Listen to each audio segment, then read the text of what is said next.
Bom dia a todos. Hoje a gente vai finalizar a apresentação iniciada semana passada. Quero chamar a atenção especificamente hoje para 3 pontos importantíssimos dentro de todo o processo de revisão sistemática, que são seleção de estudos, né, que é uma parte que demanda bastante tempo,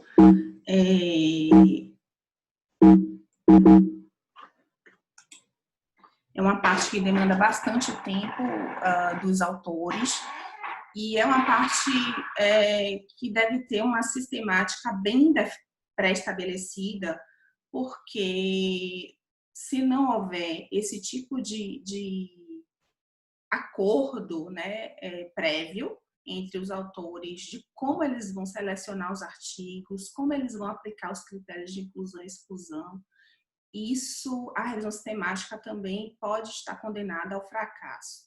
Então, esses 3 processos, seleção de artigos, extração de dados e sumarizando as evidências, que é a parte mais analítica, no caso, e a parte mais descritiva também, se for a revisão sistemática sem meta-análise, elas são partes fundamentais desse processo de revisão sistemática.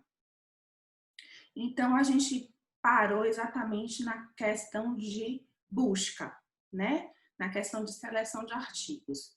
Eu sempre recomendo que seja feita, como a gente trabalha com diversas bases de dados, né? Geralmente a gente trabalha com mais de uma, pode trabalhar com uma sim, não é errado. Contanto que você descreva, eu só trabalhei com Medline. Mas o ideal não é isso, né? O ideal é que a gente trabalhe com mais de uma base de dados. Então, a gente deve descrever quais são as bases de dados. A grande questão é, essas bases de dados, elas têm métodos de busca diferentes. Então, o que a gente está mais habituado é o Medline, é o PubMed, né? A maioria das pessoas está mais habituada a fazer sua busca de artigos, de referências no PubMed. Então, a gente sempre recomenda que se faça uma busca inicial, uma busca piloto no PubMed, e a partir daí a gente parte para adaptações e buscas em outras bases de dados, que a gente vai pré-estabelecer também, né? Esses resultados das buscas, eles devem sempre ser comparados com os resultados obtidos pelos demais revisores do estudo, né, que eu recomendo que sejam 3 revisores, um número ímpar, pode ser 3 ou mais, mas um número ímpar é sempre bom porque sempre tem um para desempatar. Se houver alguma dúvida, alguma questão em relação à inclusão ou não de determinado estudo. A busca inicial deve ser sempre por título e após o refinamento a gente examina título e resumo, porque na busca, quando você faz a sua estratégia de busca, você vai recuperar muitos artigos. E é humanamente impossível, né, a depender do tema que você escolhe, é humanamente impossível que você avalie título e resumo e o artigo completo de todos os artigos que você recuperar através da primeira busca. Por isso que a gente recomenda que se faça uma estratégia, né? Essa estratégia envolve uma série de coisas, que são o que a gente já falou anteriormente. Primeiro, para se fazer uma busca inicial eficaz, eu vou exemplificar aqui com ensaios clínicos randomizados, tá? Mas você tem estratégias para cada tipo de desenho de estudo, você tem uma estratégia que é semelhante, né? Que é sempre baseada na pergunta, nesse formato PICOS, que a gente já discutiu na aula passada. Então, sempre basear a seleção de artigos na pergunta. Por isso a importância de uma pergunta bem feita. Eu coloquei um exemplo aqui de uma pergunta onde contempla todos esses critérios, né, do PICOS, e a partir dessa pergunta a gente pode estabelecer os critérios de seleção, os critérios de busca. Então, eu coloquei a levodopa, que é uma droga, possui eficácia sobre a função respiratória na doença de Parkinson? Então, essa é a pergunta do meu estudo, essa é a pergunta que eu quero responder, e a minha estratégia de busca vai ser baseada exatamente nessa pergunta. Então, os termos que eu quero incluir na minha estratégia, eles necessariamente estarão na pergunta, tá? Isso quer dizer que eu só vou buscar o que está na pergunta? Não, de forma nenhuma. Então, eu vou explicar mais adiante como a gente faz para ampliar, né, que eles chamam de explode, é ampliar o que eu tenho na pergunta para outros termos que, porventura, sejam sinônimos ou sejam utilizados como complementares a esses termos que são os termos-chave, que eles chamam de termos-chave ou termos fundamentais da seleção. Tá? Vou falar também sobre a inclusão de termos livres, sinônimos. Vou falar também da questão de não se prender a keywords, né, que são as palavras-chave. Antes, né, há muito tempo, aliás, há muito tempo, a gente se acostumava a pegar descritores, que são as palavras-chave de cada tema, e fazer a busca baseada em palavras-chave. Isso não é mais feito de forma nenhuma, até porque a gente deixa de fora muito estudo, né? Muita referência, se a gente restringir a busca à palavra-chave. Sempre incluir os operadores booleanos. Esses operadores booleanos, eles vão nos ajudar de forma substancial a tornar a busca mais eficaz, mais efetiva também. Usar filtros, né? A gente pode usar filtros desde filtro de tempo, né? Tempo de ano de publicação, diversos filtros. Eu só quero determinado tipo de estudo, só quero ensaio clínico randomizado, eu não quero outro tipo de estudo na minha busca. Então, as bases de dados, né? O PubMed, por exemplo, ele te permite que você faça que você aplique essa utilização de filtros de uma forma até muito simples, sem precisar perder muito tempo com isso. A busca ativa de material, que eu já comentei anteriormente, que é a busca na literatura cinzenta, né? Que são aquelas referências que você não vai encontrar habitualmente indexada ou na busca nas bases de dados que nós habitualmente consultamos. E a checagem de referência, então, dos artigos encontrados é extremamente importante. Às vezes, a gente faz a busca tudo certinho e, dentre aqueles estudos que a gente encontrou na busca, que a gente selecionou para ler título e resumo, ou até mesmo a gente selecionou para ler o artigo na íntegra, a gente pode encontrar referências nesses artigos que são importantes para o nosso estudo. Então, a gente deve sempre lançar mão dessa estratégia também.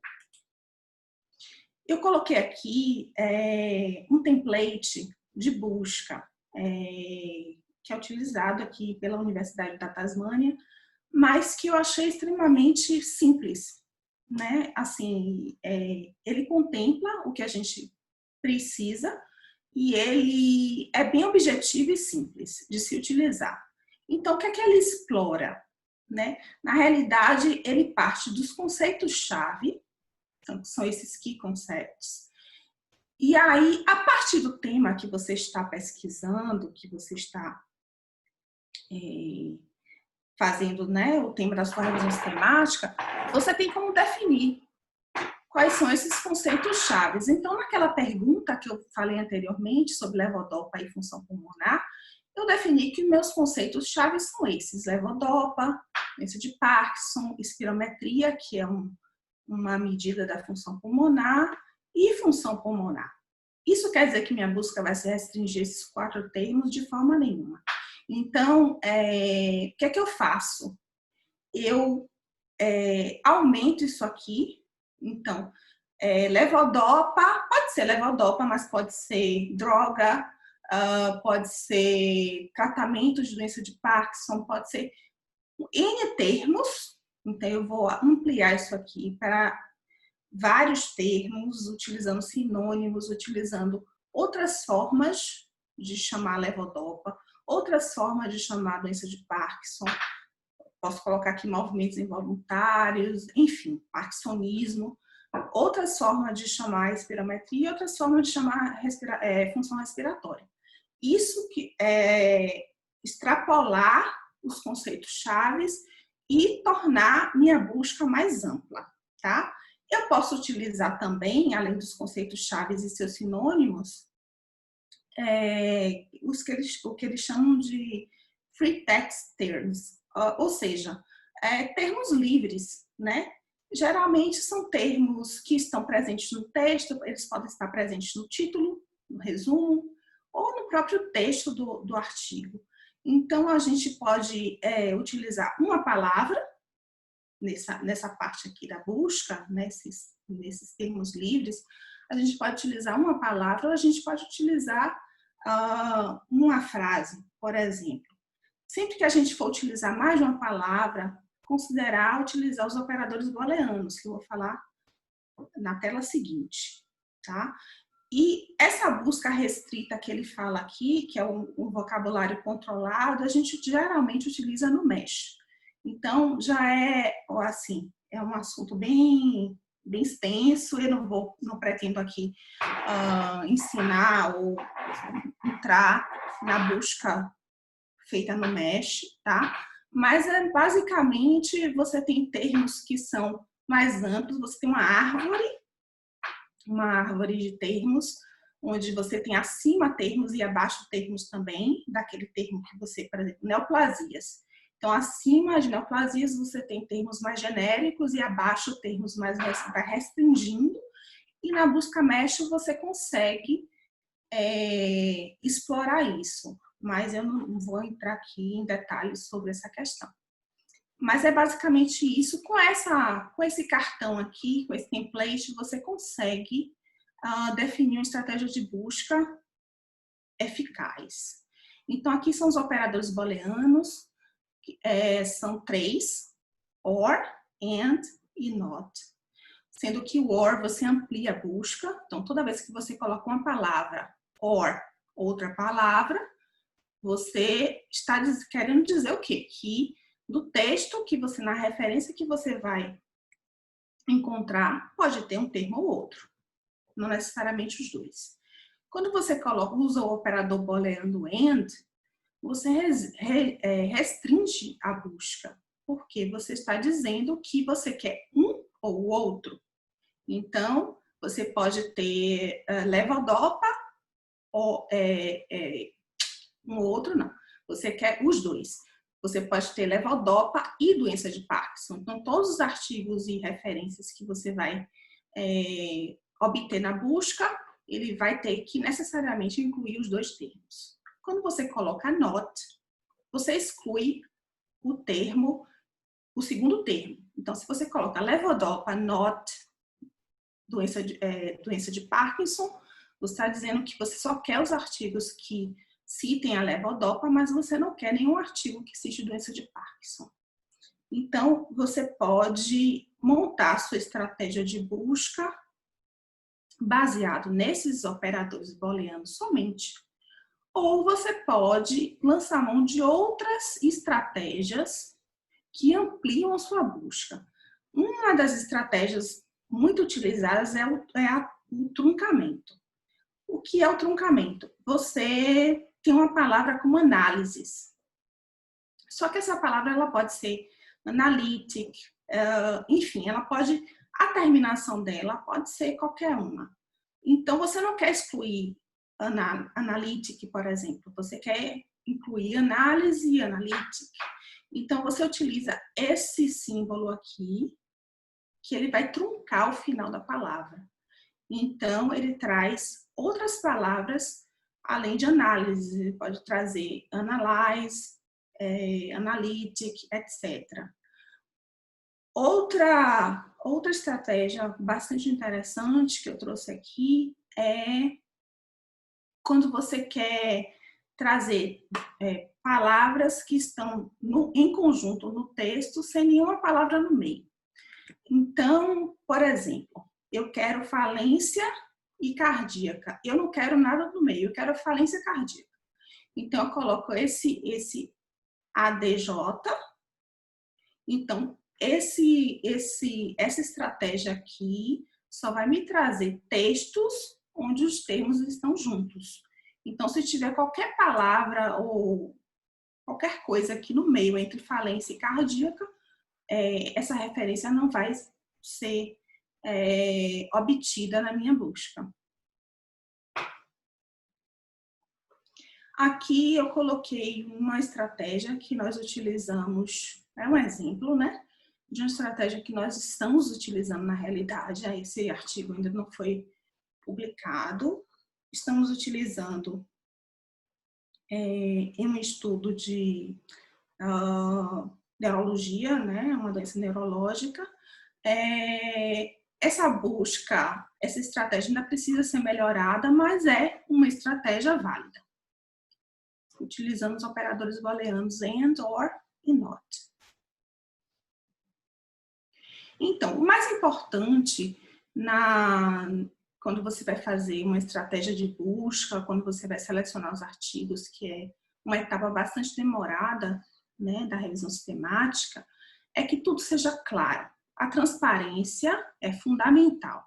Você pode fazer o que você quiser, você pode restringir a busca, você pode restringir o período, você pode restringir as bases de dados que você vai pesquisar, você pode fazer tudo isso, contanto que você descreva no seu artigo tudo o que você está fazendo.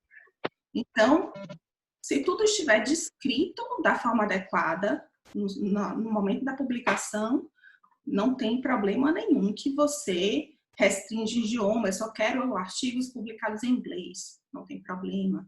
Eu só quero artigos que o ano de publicação seja que tenham sido publicados nos últimos 10 anos, não tem problema.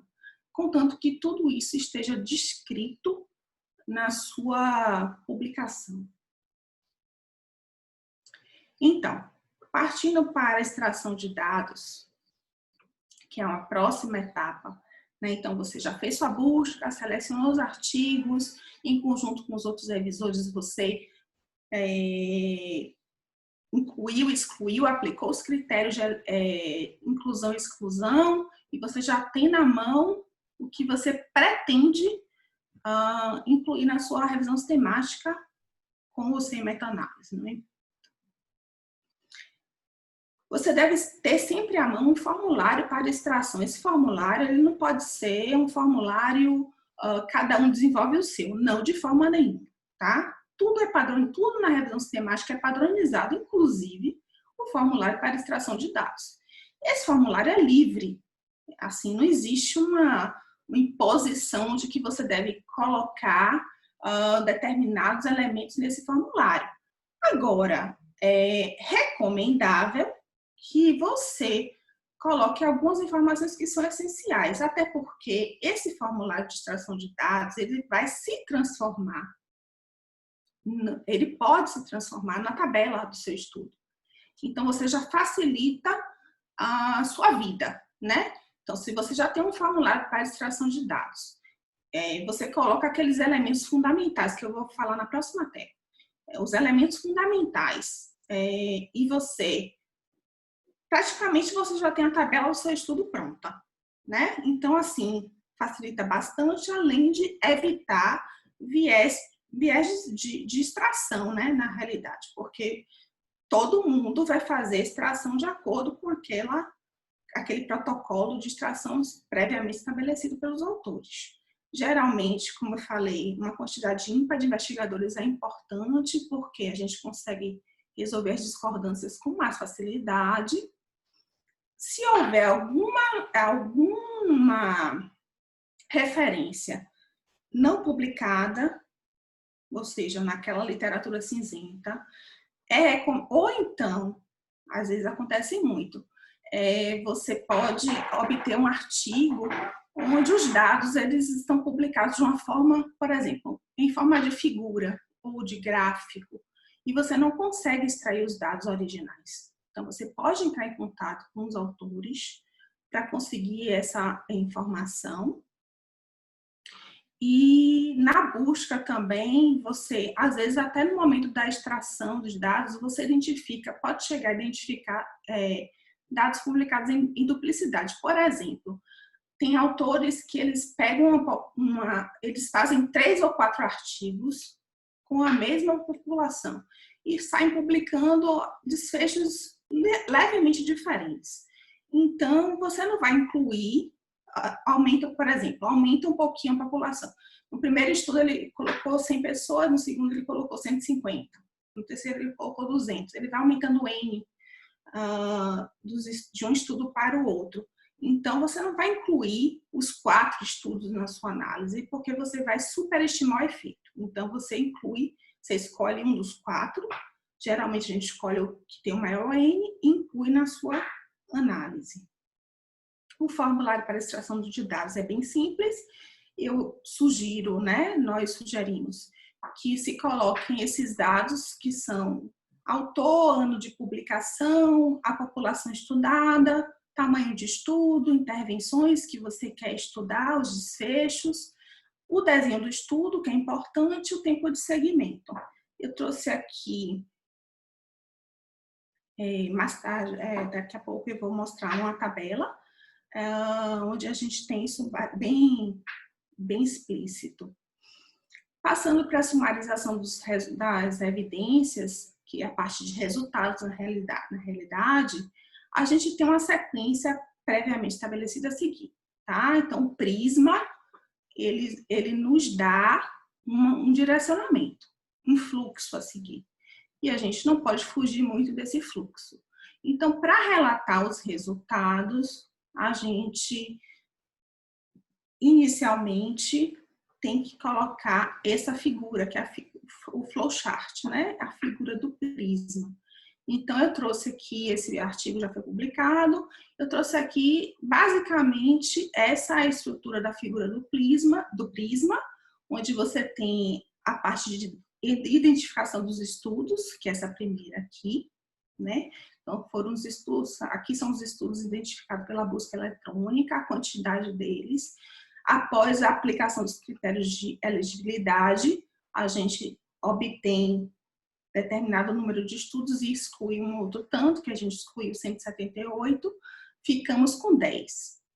E desses 10, 6 foram excluídos por outras razões e incluímos 4 estudos nessa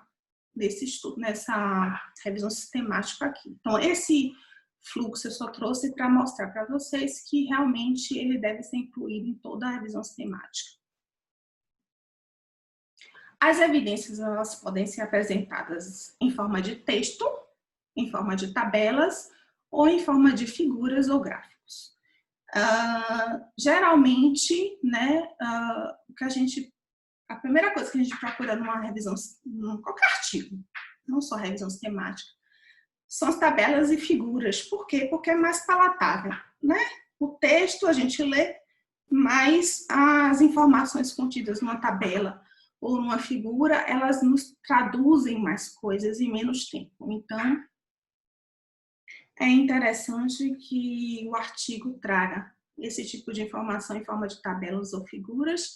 Essa tabela, como eu falei, foi publicada naquele estudo de levodopa e função pulmonar. Então, é uma tabela onde tem todos aqueles itens que eu coloquei que são importantes de serem colocados. É uma tabela completa, bem completa. Apesar disso, anos depois, numa aula da pós-graduação, um aluno levantou um erro de digitação aqui na tabela, que eu nem lembro mais onde foi, mas enfim, realmente tinha um erro de digitação e passou por todo mundo, passou por revisor, enfim, foi publicado, mesmo com erro de digitação. Então, nada é perfeito, Com relação à análise de dados, Na análise de dados, a gente já, na aula passada, eu já comentei sobre o gráfico de floresta, né? Que ele pode existir ou não, a depender do seu objetivo, a depender de como você vai conduzir sua revisão sistemática. Então, na realidade, a meta-análise, que é essa compilação de dados a partir do que você incluiu na sua revisão sistemática, ela não é obrigatória, tá? Nem toda revisão sistemática, ela culmina com uma meta-análise, mas as que você consegue fazer essas análises, seria bom que vocês entendessem, né, o gráfico e todas as outras análises de sensibilidade que eu vou mostrar em seguida. O effect size, ele pode ser qualquer um desses e tem diversos outros. Isso depende muito do tipo de estudo que você está trabalhando, né? Se vai ser odds ratio, se vai ser risco relativo, diferença de média padronizada, enfim. Isso depende muito do tipo de estudo que você está trabalhando. E o modelo de análise, esse ponto aqui, é que eu queria me deter um pouquinho mais, porque isso aqui gera muita confusão. O modelo de análise, ele não deve ser definido depois que você faz todo aquele processo de revisão sistemática que chega a esse ponto. Esse modelo de análise, se ele vai ser de efeito fixo ou efeitos randômicos, ele deve ser definido antes, no plano de análise, lá em método, certo? Então, e como é que eu vou definir? Eu não sei se eu quero o efeito fixo, quero não. Eu não sei se meu estudo permite que eu aplique o efeito fixo, ou eu não sei se o meu estudo permite que eu aplique o modelo de efeitos randômicos. Como é que eu vou saber? Eu trouxe aqui uma simulação bem, assim, bem simplória do que seria um modelo e do que seria outro modelo. Aqui nesse modelo, imaginemos, nós vamos imaginar que eu estou estudando a média de nota na prova de bioestatística dos alunos do PPGMS. Então, a minha população são os alunos do PPGMS e eu vou fazer amostragens dessa população, né? Cada bolinha dessa aqui é um estudo que eu realizei e eu obtive uma média, um effect size na realidade, que é média, né? A diferença de média padronizada, que foi 50. Por quê? Porque existe uma consistência entre esses estudos. Por que não existe tanta variabilidade de nota nesses estudos? Porque eu estou trabalhando com a população homogênea, a mesma população. Só estou fazendo amostragens. Então, a tendência desse efeito, que é o effect size, a tendência dele é sempre ir para o real, que é a verdade, né? A verdade que a gente está buscando. Claro que quando a gente obtém um effect size, a gente não está obtendo a verdade, mas a gente está obtendo o que é mais próximo da verdade. O mais próximo da verdade é que isso esteja em 50. E o que a gente vai obter é isso aqui. É praticamente uma reta. Por quê? Porque não vai existir variação, não vai existir inconsistência. E quando é que a gente aplica isso quando a gente está fazendo uma revisão sistemática? Por exemplo, se a gente tem ensaios clínicos realizados para uma indústria, por exemplo, onde a população é extremamente homogênea, onde os critérios de inclusão e exclusão são extremamente restritos. Então, a gente sabe que a variação em torno da verdade vai ser muito restrita. A consistência desses estudos é muito grande. Quando a consistência desses estudos é muito grande, a gente pode aplicar um modelo de efeito fixo na realidade. Na maioria dos casos, a gente não consegue aplicar um modelo de efeitos fixos. Por quê? Porque as populações são muito variáveis. A gente pega estudos realizados em diversas instituições ou em diversos países até, estudos multicêntricos. Então, a gente não pode pressupor que esses estudos eles vão variar em torno da verdade, né, que é o true, né, o true effect size, eles não vão variar tão próximos da verdade. Na realidade, eles vão ter uma variação, uma inconsistência maior.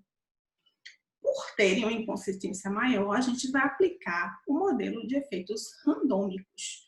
Aqui no exemplo eu trouxe, eu não quero estudar a média de nota de bioestatística entre os alunos da PPGNS, eu quero estudar a média de nota de bioestatística entre os alunos de todas as pós-graduações do Brasil. Então, eu vou obter isso aqui. Cada estudo desse é uma pós-graduação, cada bolinha dessa, né? Representa uma pós-graduação diferente, eu vou ter essa distribuição aqui, variando desde entre 20 e 30 até 70 de nota, né? Então, assim, essa é a realidade da maioria dos estudos. Então, quando a gente trabalha com múltiplas populações, a gente deve sempre preferir aplicar um modelo de efeitos randômicos. Isso é possível, através da aplicação desse modelo, é possível que a gente, primeiro, equilibre os pesos, que a gente sabe que estudos com N maior, eles têm um peso maior e eles desviam o diamante, tendem a desviar o diamante, né, que é o resultado compilado, eles tendem a desviar o diamante para o lado deles, é como se eles puxassem, por conta do peso do estudo, eles puxassem o resultado para o lado deles, e quando a gente aplica o modelo de efeitos randômicos, isso ele equilibra mais esse peso. Então, os estudos menores, eles conseguem ter um peso parecido com os estudos maiores, e isso consegue fazer com que o diamante não se desvie tanto da realidade quanto se a gente aplicasse o modelo de efeito fixo para um estudo onde a população é heterogênea. Calcular a heterogeneidade, na realidade, isso aqui é feito pelo programa, tá? Que chama I quadrado, e a gente pode verificar, eu vou mostrar adiante que a gente pode verificar o quanto os estudos que a gente inclui na nossa revisão sistemática, eles são heterogêneos entre si. Então, dentre as análises, a gente pode ter a análise básica, que eu vou mostrar adiante, e as análises de sensibilidade, tá? Vou mostrar todas elas rapidamente, mas eu trouxe aqui, não sei se vocês estão vendo com nitidez, porque é uma foto do programa, o programa não roda nesse sistema operacional que eu estou utilizando para a aula, ele só roda no Windows. Então, eu tive que fotografar, esse estudo é hipotético, então todos os dados que estão aqui, eles são aleatórios. Eu imaginei um estudo onde eu queria saber a relação entre ser positivo para a COVID-19 e o desenvolvimento de miocardite. Então, aqui é uma tabela 2x2, é um estudo, né, baseado numa tabela 2x2, e meu effect size é o odds ratio, tá? Então, eu preenchi, ele é muito simples, esse programa de utilizar, é muito amigável a interface. A gente pode digitar diretamente, como se fosse uma planilha de Excel. A gente pode digitar os dados ou a gente pode importar dados. Então, a gente tem uma planilha de Excel onde está todo o nosso banco de dados. A gente pode simplesmente importar isso para o programa e tudo que está em amarelo é tudo que a gente não digita, ele calcula, certo? Aqui é bem simples. Claro que existem vários cálculos e várias tabelas de cálculos e resultados, mas aqui eu coloquei a forma mais simples, né, da gente visualizar. Então, eu coloquei 10 estudos e acrescentei os dados. E pedi para, cliquei aqui, Run Analysis. Quando eu cliquei aqui, ele me dá esse gráfico, que é o gráfico de floresta, que a gente está habituado a ver, sendo que ele me dá quando eu aplico o modelo de efeito fixo e quando eu aplico o modelo de efeitos randômicos. Acontece que eu já estabeleci lá no início, né, da minha revisão sistemática que eu não quero que esse estudo seja computado através do modelo de efeito fixo. Eu quero que ele seja computado através do modelo de efeitos randômicos. Então, é só clicar aqui, ele só vai me dar esse diamante. Aqui é o diamante, tá, gente? Aqui é cada estudo. E aqui a linha de nulidade, que é o 1, tá certo? Já que estamos trabalhando com odds ratio, tá? Mas isso aqui já é o gráfico final? Não, não é o gráfico final. Ele só me dá uma ideia de como vai ser esse gráfico. Basta eu clicar aqui nessa aba e ele vai me dar o gráfico de floresta, que é o gráfico que vai ser publicado, certo? Claro que as únicas informações que eu não tenho possibilidade de tirar do gráfico de floresta são o nome do estudo, né? Que eu coloquei por autores aqui, a medida, que é o effect size, que é o odds ratio de cada estudo, vocês podem visualizar aqui. Isso aqui é intervalo de confiança, o limite menor e o limite maior, e aqui é o valor p-valor, né? De cada estudo. Como é que a gente visualiza isso no gráfico? Já expliquei que a linha de nulidade é aqui no 1, porque estamos trabalhando com odds ratio. À esquerda, a gente pode visualizar que são os pacientes positivos com função cardíaca normal. À direita, a gente pode visualizar que são os pacientes positivos para COVID-19 que desenvolveram miocardite. E compilando todos esses estudos, eu observei o quê? Que o diamante, ele não toca a linha de nulidade, então já posso dizer que existe um efeito estatisticamente significante. Posso dizer que pacientes COVID positivo, eles têm uma tendência maior a uma razão de chances maior, né, que é o odds ratio, razão de chances maior de desenvolver miocardite. E essa é a análise básica e simples, tá?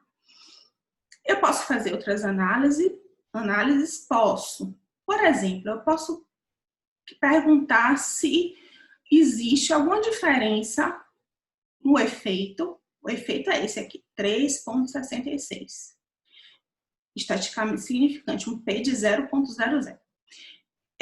Eu posso querer saber se a idade interfere. Aqui está todo mundo junto, tá? Os 10 estudos estão todos aqui. Eu posso querer saber se a idade interfere nesse resultado aqui. Como é que eu faço isso? Eu posso fazer uma comparação de subgrupo. Eu comparo o resultado dos estudos nos idosos com o resultado dos estudos nos não idosos e obtenho 2 diamantes. E eu posso comparar esses 2 diamantes com o diamante, que é esse aqui, que é o final. Certo? Aqui é uma outra tabela publicada, um outro gráfico de floresta, desculpa. Outro gráfico de floresta que foi publicado naquele estudo de levodopa, eu só trouxe para vocês verem, né? Foram 4 ou 5 gráficos, cada um com um desfecho diferente. Esse desfecho aqui foi o pico de fluxo respiratório, que foi estatisticamente significante. Ou seja, a levodopa só interferiu nesse desfecho, nos demais não houve diferença estatisticamente significante. Aqui eu trouxe um equívoco muito comum, né, que eu falei anteriormente, que as pessoas escrevem lá na seção de resultados que usam o modelo de efeitos fixos por conta da heterogeneidade entre os estudos. Então, eles definem o modelo que vão utilizar já na seção de resultados. Isso não é o adequado. A gente deve definir o modelo antes, como eu expliquei. Uma outra forma de análise de sensibilidade é essa. A gente está vendo aqui um gráfico de floresta hipotético, onde tem um estudo aqui que ele está fora, né? Todos os estudos estão do lado direito do gráfico. Esse estudo, inclusive grande, né? Pelo tamanho do quadrado, a gente percebe que ele é um estudo grande, que tem uma N grande. um intervalo de confiança bem estreito, então é um estudo que varia muito pouco, mas ele está no lado contrário, ou seja, ele favorece uma intervenção que não é a que a maioria dos estudos mostra, nem é o que o diamante, que é a compilação, mostra. Então, o que a gente pode fazer? Vamos retirar esse estudo da análise e ver se existe alguma modificação no diamante. Isso é uma análise de sensibilidade. Então, a gente pode retirar e colocar estudos e verificar se o diamante se comporta de forma diferente. Então, se a gente retira o estudo da análise e esse diamante ele modifica muito, isso quer dizer que aquele estudo está trazendo, primeiro, ele está trazendo heterogeneidade, ele não é consistente com os demais, e segundo, que ele está trazendo um desvio, né, do effect size do diamante aqui, que pode, assim, afastar a nossa medida da medida verdadeira, que seria a medida que a gente busca. Então, seria interessante se a gente visualizar, né, só em visualizar um gráfico de floresta com esse tipo de coisa, seria interessante a gente testar também sem esse estudo. Aqui, como eu falei anteriormente, uma análise de subgrupo, aqui eu dividi por sexo, por gênero, homens e mulheres, e eu observo que o resultado foi completamente diferente. Então, se eu divido estudos que só incluíram homens e estudos que só incluíram mulheres na análise, eu observo que eu obtenho resultados contraditórios, né? Então, o que é que eu posso inferir a partir disso?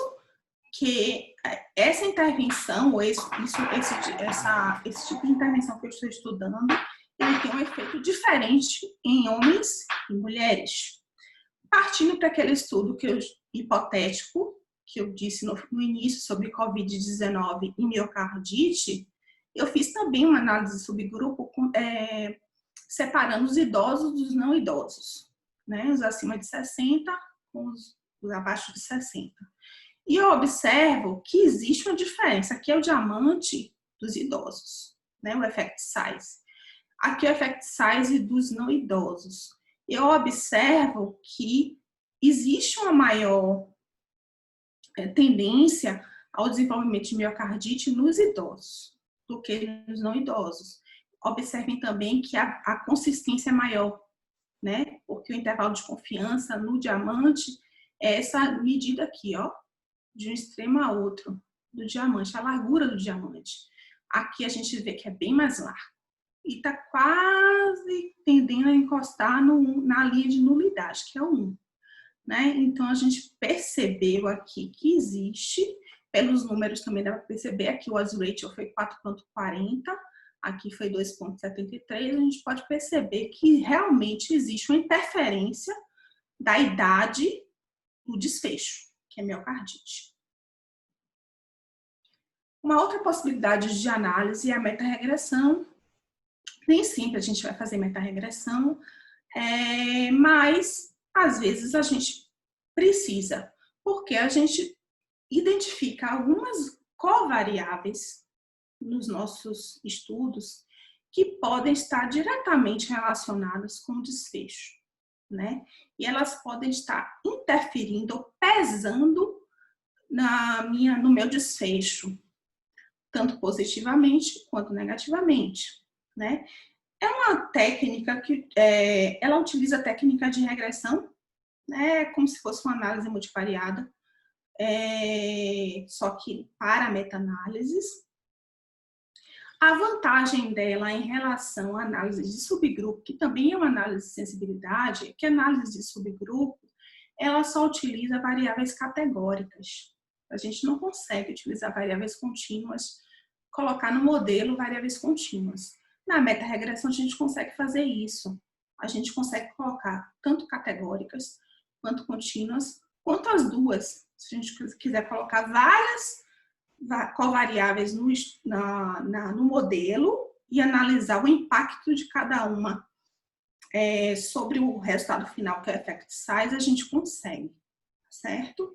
Eu trouxe um exemplo aqui, ainda baseado naquele estudo hipotético, de COVID-19 e miocardite.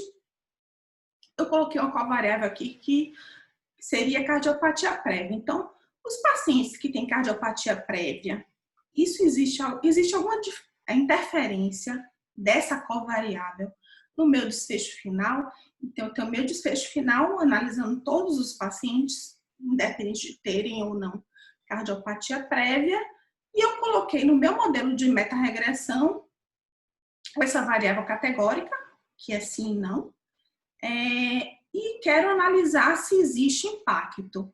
Na realidade, o que vocês veem aqui na vertical é o log do odds.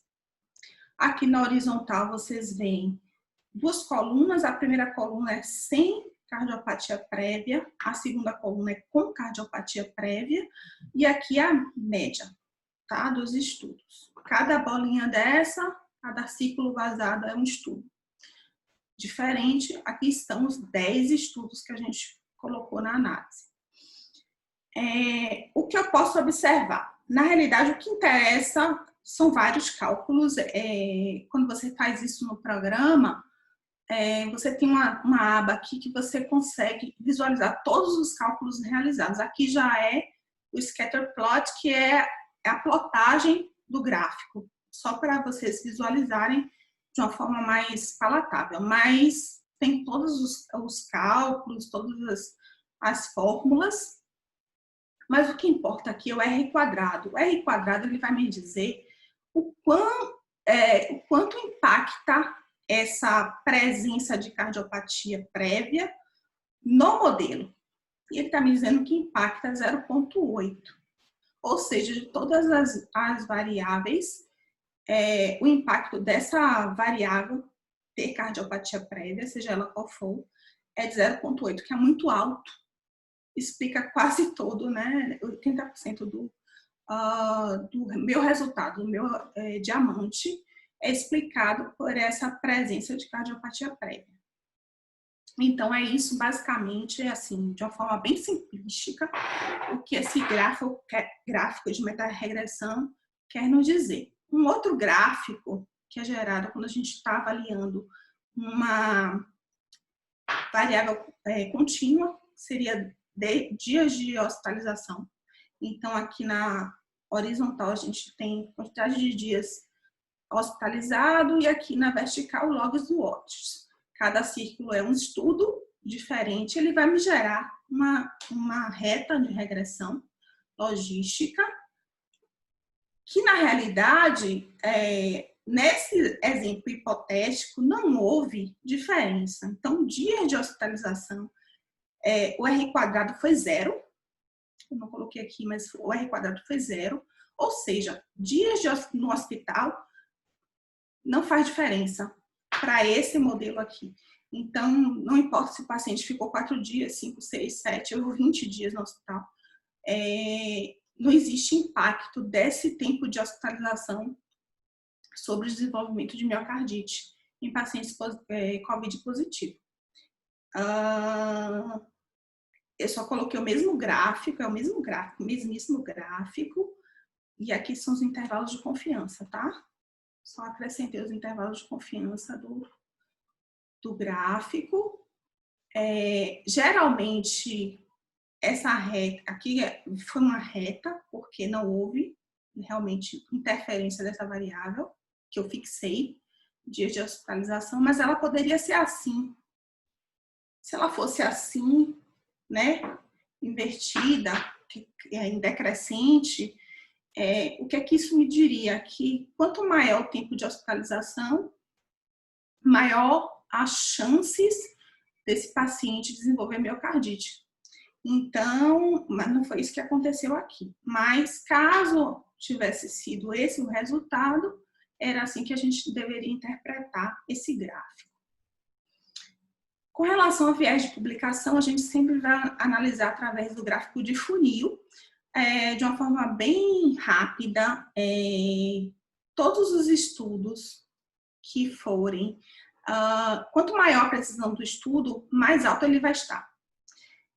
E geralmente são estudos com N maior, né? Porque o estudo quando ele tem um N maior, ele é mais preciso intervalo de confiança mais estreito, então eles vão estar plotados aqui em cima.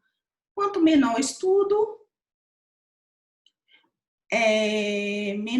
maior o intervalo de confiança, maior a inconsistência e menor a precisão. Então, eles vão estar plotados aqui embaixo. E sucessivamente vai subindo. Então, vai aumentando a consistência, vai aumentando o N, e eles vão sendo plotados à medida que isso vai aumentando, até chegar aqui em cima. Quando a gente gera um gráfico de funil e a gente tem estudos faltantes em algum dos lados, ou uma pirâmide assimétrica, que é o caso dessa aqui, então isso quer dizer o quê? Que existe viés de publicação. Porque uma revisão sistemática onde não há viés de publicação, a tendência é que esses estudos estejam plotados ao longo, né, dessa pirâmide, desse funil invertido. Então, a tendência aqui é que todos os estudos estão na linha... todos os estudos estão à direita da linha, no caso, se você traçar uma linha aqui, que é a linha de nulidade, todos os estudos estão à direita dessa linha. Isso quer dizer que existe um viés grande de publicação. Aqui são os estudos positivos, tá? À esquerda são os estudos negativos, ou seja, só tem estudo positivo publicado aqui, nessa revisão sistemática hipotética também. Esse gráfico de funil eu gerei no programa a partir daqueles estudos hipotéticos de Covid-19 e miocardite. Todos os 10 estão aqui, eu não sei se vocês estão vendo todo o gráfico, porque tem as câmeras aqui do lado, eu não sei se vocês estão vendo da mesma forma que eu estou vendo, mas, enfim, aqui é o mesmo gráfico que eu mostrei anteriormente. A gente tem estudos de baixa precisão, que são esses que estão mais abaixo, né? E estudos de alta precisão, que são os que estão mais acima. Porém, a gente tem aqui uma falha imensa aqui no meio, né? E aqui em cima também. Isso quer dizer que existe, sim, viés de publicação. A maioria dos estudos, eles estão plotados à direita da linha de nulidade, que é uma aqui, ó, essa linha. Então, se a gente traçar essa linha aqui, a gente pode verificar que a maioria dos estudos estão plotados à direita dessa linha, que são estudos positivos. Apesar de você ter estudos pequenos e grandes, com baixa consistência e com alta consistência, você sim, tem mais estudos positivos do que estudos negativos. Então, a gente pode inferir a partir dessa análise que existe, sim, viés de publicação. Até pelo diamante aqui, né? O diamante está à direita apesar de não haver significância estatística, o diamante está à direita da linha de nulidade. Bom, para finalizar, quais são os pontos importantes na discussão? A gente tem, a maioria dos estudos, o que a gente percebe é que as pessoas têm a tendência de repetir resultado na discussão. E não é bem assim. Na discussão, na realidade, a gente vai discutir, até redundante, mas a gente vai discutir os nossos resultados em comparação com outros resultados de outros autores, de outros estudos. Se eles são concordantes, se eles são discordantes. A gente deve discutir também se esses resultados são aplicáveis para diversas populações ou se eles são restritos para uma população específica. Discutir a validade externa é muito importante também da nossa revisão sistemática. As limitações também é obrigatório, tá, gente? A gente colocar numa revisão sistemática quais são as limitações dos estudos. Então, risco de vieses, nos desfechos, se há benefícios ou malefícios, enfim, se há informações incompletas, se a gente não conseguiu algum tipo de informação, seja porque não conseguiu contato com autores ou com dados não publicados, enfim, tudo que acontecer no decorrer da revisão sistemática e que for potencialmente interferir no resultado da sua análise, isso deve estar descrito na discussão na seção de limitações. Nas conclusões, você vai fazer um fechamento, né, geral, com informações mais gerais do que você encontrou, onde a pessoa consiga bater o olho, ler a sua conclusão e saber exatamente o que você quis com seu estudo e o que você encontrou com seu estudo também. Fontes de financiamento devem ser descritas, também sempre conflito de interesse. Se você está fazendo esse estudo patrocinado por um laboratório, por indústria, ou patrocinada pela Cochrane, por exemplo, ou enfim. Se isso foi um estudo contratado ou não, porque a gente sabe que tem muitas revisões sistemáticas que são contratadas, né? Tem pessoas que são pagas e só fazem isso, revisão sistemática. Então, isso deve ser declarado ao final da sua revisão sistemática. E é isso. Aqui eu só trouxe 2 modelos. Aqui uma publicação de 1829, vocês verem, bem simples. E atualmente as publicações são bem mais complexas e bem mais elaboradas. Era isso, estou aberta a questões. Meu e-mail, acho que na outra exposição já foi colocado. E muito obrigada. Bom, pessoal, tem alguma questão que vocês queiram colocar? Tem algumas questões já no chat aqui, e a própria professora Larissa tem acesso, eu acho que pode já respondê-las antes, né, de verificar se tem mais alguma outra. Agora, Larissa, a gente está com um problema, porque cada vez que você dá aula, a gente quer mais. Então, depois está um problema para se resolver, trazer soluções. A gente chama mais convidados, mais pessoas ilustres aí para para resolver essas questões. Aqui tem uma de duas de Rita. Um dos desafios da revisão sistemática é a duplicação de dados. Isso aconteceu, por exemplo, numa revisão sistemática sobre Zika vírus congênita. Os mesmos sujeitos estavam incluídos em diferentes estudos observacionais, o que gera um viés importante. Como você sugere expor isso na redação do artigo? Bom, até comentei isso na realidade, onde realmente existem estudos que eles são publicados em sequência, principalmente ensaios clínicos. Acho que com estudos observacionais isso acontece pouco, mas com ensaios clínicos eles aumentam o N, né? Eles vão publicam um estudo, aumentam o N, publicam outro estudo, porque eles vão encontrar resultados diferentes, obviamente. Quanto mais você aumenta o N de um estudo, mais maior a chance de você encontrar, na realidade, o resultado que a gente chama de tortura de dados. O resultado que você espera. Então, isso gera uma duplicidade de resultados, porque a população é a mesma. Apesar de você ter aumentado o N, você está incluindo... Bom, se você tinha 100 pessoas no primeiro estudo e você tem 150 pessoas no segundo estudo, essas 100 estão no segundo estudo incluídas. E isso vai gerar uma falsa impressão de que se você compila o primeiro com o estudo, vai dar 250 pessoas. Na realidade, você não tem 250 indivíduos diferentes. Você tem, na realidade, 50 indivíduos diferentes a mais. E isso vai enviesar seu resultado. Então, no momento de seleção e busca e extração, isso tem que ser verificado. Esse é o momento de verificar se existe. Geralmente, a gente identifica isso através dos autores. Então, o mesmo grupo vai publicar, né?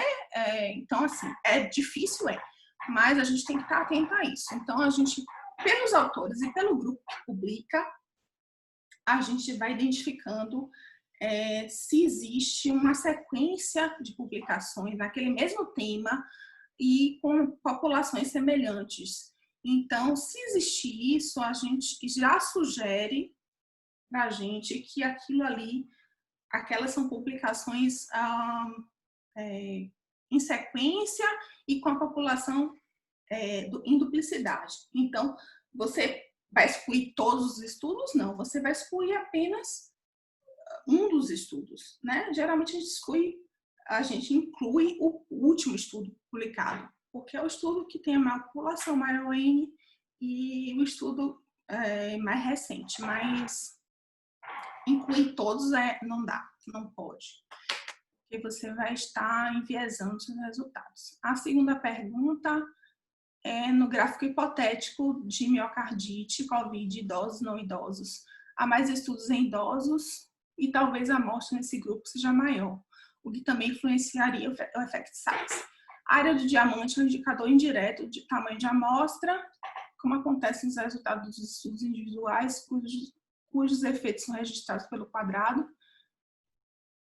Bom, pelo que eu entendi da pergunta, ela quer saber se a área do diamante é um indicador do tamanho. Sim, é um indicador, na realidade, é um indicador direto do tamanho da amostra. Então, quanto mais robusto o diamante, maior o tamanho da amostra. E quanto mais largo, na realidade, maior o intervalo de confiança. Então, o diamante, assim como no quadrado, né, quanto maior o quadrado, maior o N, e quanto maior aquela reta, né, que perpassa o quadrado, quanto mais larga aquela reta, maior o intervalo de confiança, quanto mais estreita, menor o intervalo de confiança. A mesma coisa acontece com o diamante. Deixa eu ver se tem mais... Não tem mais nenhuma pergunta no chat, Liliana. Acho que alguém pode perguntar aqui, né? Pode abrir o microfone e perguntar. Ou levantar a mãozinha para a gente poder... Tem alguma dúvida, pessoal? Alguém gostaria de falar? Dúvidas deve ter bastante, né, Nancy? Larissa, e quando os estudos são publicados por grupos diferentes? Por exemplo, esses estudos de Zika vírus aqui na Bahia foram publicados por grupos diferentes, então a gente não tem como identificar essa sobreposição de amostra. Como é que a gente lida com isso? Pergunta difícil, né? Porque, assim, quando você tem estudos... Porque aqui na Bahia a gente tem como identificar, porque os grupos se comunicam entre si, né? Quando são estudos internacionais, a gente não tem como controlar isso, a gente não tem como saber se aquele estudo, ainda fora os plágios, né, que acontecem. A gente sabe que tem plágios. E a gente pode, inclusive, incluir um plágio na nossa revisão sistemática inadvertidamente. Mas identificar se são estudos com amostra duplicada, quando esses estudos não são realizados pelo mesmo grupo de pesquisa, ou quando não se tem ideia de que eles estão utilizando a mesma população, é bastante complicado. A gente pode tentar através da descrição no método da população, por exemplo, se ele descreve no método de uma forma muito detalhada qual foi a população utilizada e o tempo, né? Por exemplo, se for uma revisão de prontuário, enfim, se for uma coisa muito detalhada, a gente tem como suspeitar, mas ter certeza só entrando em contato com os autores. Mas é uma coisa bastante difícil de identificar no meio de tantos estudos que a gente sempre, né, identifica. É bastante complicado você identificar esse tipo de questão, mas é possível. Isso é interessante chamar atenção, porque é uma das limitações do trabalho que devem ser apontadas, né? A gente tem visto algumas revisões sistemáticas que estão sendo despublicadas ou retracted, porque justamente as conclusões, né, não condizem mesmo com os achados do estudo. Então, esses detalhes são detalhes cruciais, imprescindíveis, né, e que devem ser tratados na transparência do estudo.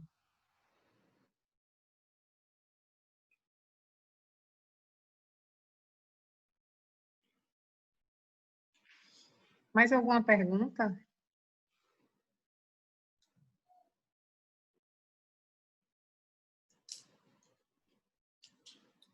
Estão tímidos.